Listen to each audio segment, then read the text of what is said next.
नमस्कार फ्रेंड्स, आज मेरे साथ हैं मध्य प्रदेश पुलिस से तृप्ति रघुवंशी जी। तो फ्रेंड्स, आप सभी अभी कांस्टेबल की तैयारी कर रहे हैं, जितने भी स्टूडेंट्स हैं। तो मेरी बहुत सारी स्टूडेंट्स जो थी, जो महिला आरक्षक थी या महिला अभ्यर्थी हैं जो आरक्षक की तैयारी कर रही हो, बोल रहे थे कि किसी महिला आरक्षक का सर इंटरव्यू लीजिए। तो बिल्कुल आज हमारे सामने प्रकट है तृप्ति रघुवंशी मैडम।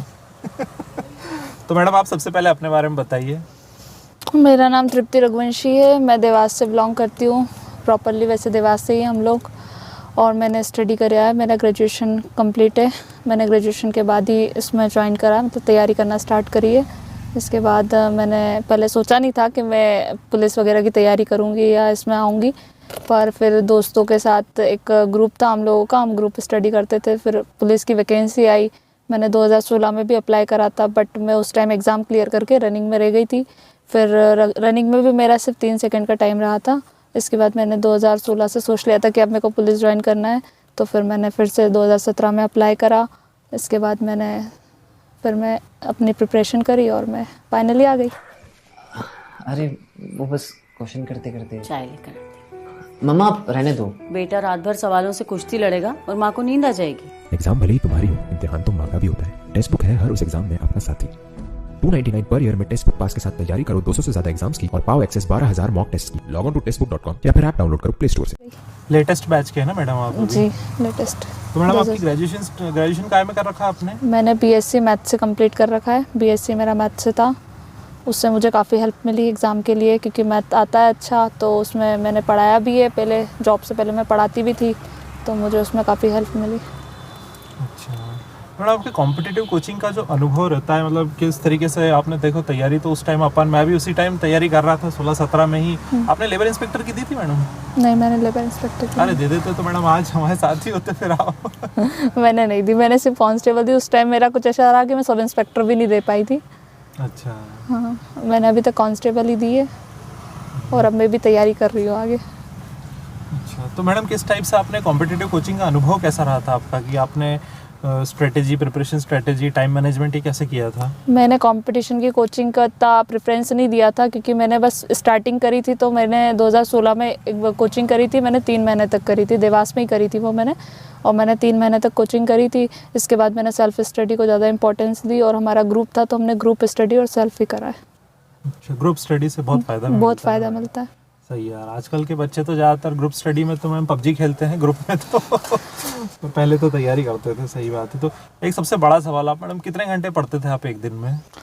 मैंने ग्रुप स्टडी में कम से कम 3 से 4 घंटे ही पढ़े, क्योंकि इसके अलावा मुझे जॉब करना होता था। तो मैं जॉब में थी, तो इसलिए मैं जॉब करती थी, बच्चों को पढ़ाती थी। तो मुझे ज़्यादा बेनिफिट वहीं से मिला है, क्योंकि मैं स्कूल में पढ़ाती थी। और कांस्टेबल का लेवल एक कहते हैं वैसे कि 10th बेस एग्ज़ाम होती है, बट आता तो उसका मैथ से स्टार्टिंग से वही है। तो मेरा वहाँ से फंडे बहुत ज़्यादा क्लियर थे, तो इसलिए मुझे दिक्कत नहीं हुई। थोड़ा आपका बेस क्लियर था मैडम? बेस क्लियर था। सही बात है मैडम। तो फिर भी आपका सबसे टफ टॉपिक कौन सा लगता था मैडम, और उससे कैसे आप निकले? मुझे टफ़ टॉपिक तो वैसे ऐसा मैथ में तो कुछ नहीं लगा। बाकी मेरा जीके मुझे ज़्यादा टफ़ लगता था, क्योंकि मैं मैथ की स्टूडेंट रही हूँ, तो मुझे रटने की क्षमता बहुत कम थी मेरे अंदर। तो मेन वही चीज़ रही मेरे साथ। मुझे जीके ज़्यादा टफ़ पड़ा, पर फिर भी हाँ कि मैप से तैयारी करके मैंने क्लियर कराया उसे। सही है मैडम। यार देखो, एक चीज़ तो है कि मैडम, जब तक अपने को कोई चीज़ समझ नहीं आती ना, अपन उस चीज़ को रट नहीं सकते। मतलब समझ गए अपन किसी चीज़ को तो वो अपने आप ही रटा जाती है। सही बात है। तो मैडम, आपकी फिजिकल की प्रिपरेशन कैसे की थी, और एक महिला अभ्यर्थी होने के नाते मैडम आपने कैसे किया? खासकर आप उनको बताइए, लड़कियों को।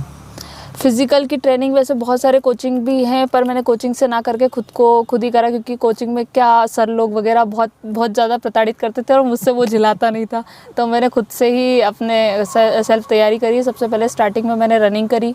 रनिंग में बहुत दिक्कत आई रनिंग करने में, क्योंकि अपन ने बहुत टाइम से करा नहीं था, तो बहुत दिक्कतें आ रही थी। फिर मैंने धीरे धीरे करा, तो लगभग मेरी हो गए थे 2 महीने मैंने रनिंग करी है। 2 महीने में मैं कंप्लीट रनिंग वगैरह कंप्लीट कर चुकी थी।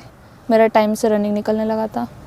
अच्छा, तो कैसे मैडम आप भागते कैसे थे? मतलब एक बोलते ना, मैं खुद रनिंग में रहा हूँ, मैं इसलिए मैं पूछ रहा हूँ। मैं बस मुंह उठा के दौड़ लिए कि किसी स्ट्रेटेजी से दौड़ते थे? नहीं, पहले मैंने उसको अपना स्टेमिना बनाना स्टार्ट करा, कि पहले मैंने 4 राउंड लेने स्टार्ट करे धीरे धीरे। पहले 4 भी नहीं होते थे, 2 और 1 ले लिया, वही बड़ी बात थी स्टार्टिंग में। फिर मैंने 2-3 ऐसे करते करते 4 से 5 राउंड करे, तो इससे मेरा स्टेमिना अच्छा हो गया।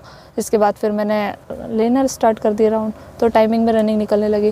फिर ऐसा था एक वीक में मैं टाइमर लगा लेती थी, एक वीक कंटिन्यू प्रैक्टिस करते, फिर एक वीक में टाइमिंग लगा लेते, तो फिर आने लग गई थी रनिंग। सही है। और लंबी कूद और गोला फेंक का कैसे किया था मैडम आपने? लंबी कूद की तो एक सर आते थे कोचिंग वाले, उनसे थोड़ी स्ट्रेटजी समझी कि कैसे क्या करना है। वैसे कुछ लोग कदम गिन के करते थे, कुछ कैसे करते थे, पर मैं नॉर्मली अपने जैसे रनिंग करते हैं फ्री, बिल्कुल फ्री माइंड होके मैं कूद जाती थी, तो वो उससे कंप्लीट हो गया। और गोला फेंक का? गोला फेंक में भी स्ट्रेटजी रहती है कि अलग अलग स्ट्रेटजी रहती है, कोई कैसे कोई कदम लेके कूद फेंकता है, कोई नॉर्मली फेंकता है, तो मैंने उसको भी स्ट्रेटजी के साथ ही कंप्लीट किया, तो वो कंप्लीट हो गया। सही है मैडम। और मैडम आपकी ट्रेनिंग के बारे में बताइए मैडम, आपकी ट्रेनिंग कैसी रही थी? महिलाओं के लिए क्या क्या कुछ समस्या तो आई होगी मैडम, देखो क्योंकि मैं भी जानता हूँ कि एक लड़की को थोड़ी सी घर के काम भी आपको करने पड़ते होंगे, अगर मतलब सब कुछ छोड़ के जाना ट्रेनिंग में, तो उसके बारे में बताइए मैडम आप। ट्रेनिंग मेरी इंदौर से हुई, इंदौर पीटीसी मूसाखेड़ी से मैंने ट्रेनिंग करी है। बहुत अच्छा एक्सपीरियंस रहा मेरा ट्रेनिंग का। उस टाइम लगता है स्टार्टिंग में ट्रेनिंग जाते तब कि क्या हो रहा है, क्या कहाँ आ गए, कहाँ फंस गए, पर बाकी चीज़ें तो ठीक है। वहाँ जाने के बाद बहुत अच्छे दोस्त मिले, अलग अलग जिलों से लड़कियाँ आती है कि संपूर्ण जिलों से ही लड़कियाँ रहती है। फिर वहाँ पे टोलियाँ डिवाइड रहती है कि हमारी टोली में तो एक टोली में 30 लड़कियाँ थी।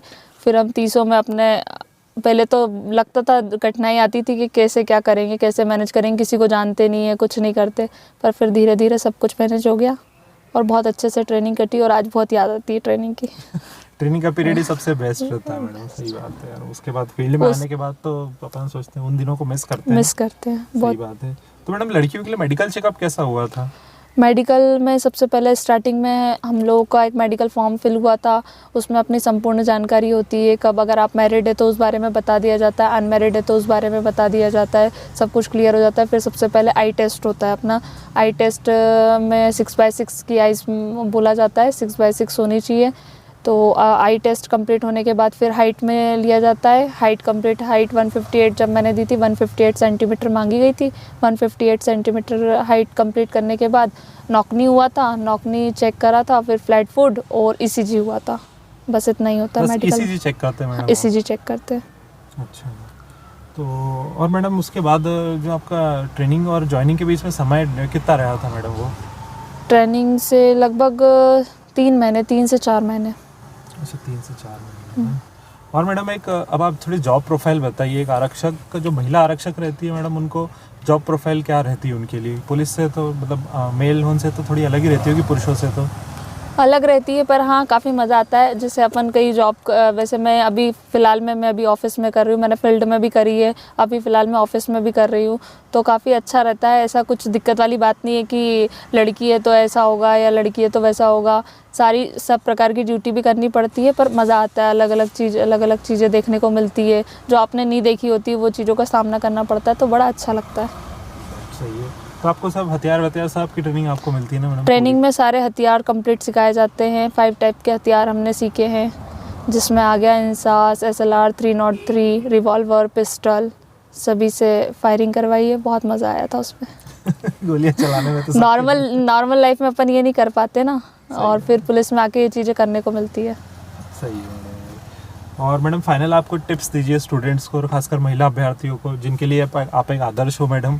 इतने 12 लाख में से कम 3 लाख तो लड़कियां होगी मैडम, वो आपका इंटरव्यू बड़े उम्मीदों से देखेंगी, तो मैडम उनको फाइनल आपको टिप्स दीजिए। सबसे पहले तो अपना सब पूरा कंसंट्रेशन पढ़ाई में लगाइए, सबसे बेस्ट पढ़ाई करिए, क्योंकि पढ़ाई में आजकल पढ़ाई करने के बाद अपने को क्या बोलते हैं उसको, मेरिट लिस्ट भी क्रॉस करनी पड़ती है। तो सबसे पहले पूरा ध्यान पढ़ाई में, इसके बाद फिर अच्छा टाइम मिल जाता है फिज़िकल से और अपने एग्ज़ाम और फिज़िकल के बीच, तो उस बीच अपने फ़िज़िकल की तैयारी कर लीजिए, और फिज़िकल हो जाएगा तो मेडिकल क्लियर कर ही लेंगे आप लोग। इतना कोई दिक्कत वाली बात नहीं है मेडिकल में, और फिर बढ़िया जॉब में आइए और बहुत अच्छी नौकरी है। सही है। और कुछ मैडम? बस सभी लोग अच्छे से तैयारी करिए। Good luck, best of luck. ठीक है मैडम, बहुत बहुत धन्यवाद आपका, आपने इतना अच्छा इंटरव्यू दिया। तो फ्रेंड्स, आपने देख लिया कि महिला आरक्षक पद पे रहने के भी बहुत ज़्यादा फ़ायदे रहते हैं, और एक मैडम तो हमारे सामने साक्षात है ही हैं जो बहुत खुश लग रही है अपनी जॉब से। तो ठीक है फ्रेंड्स, आप पढ़ते रहिएगा। जय हिंद।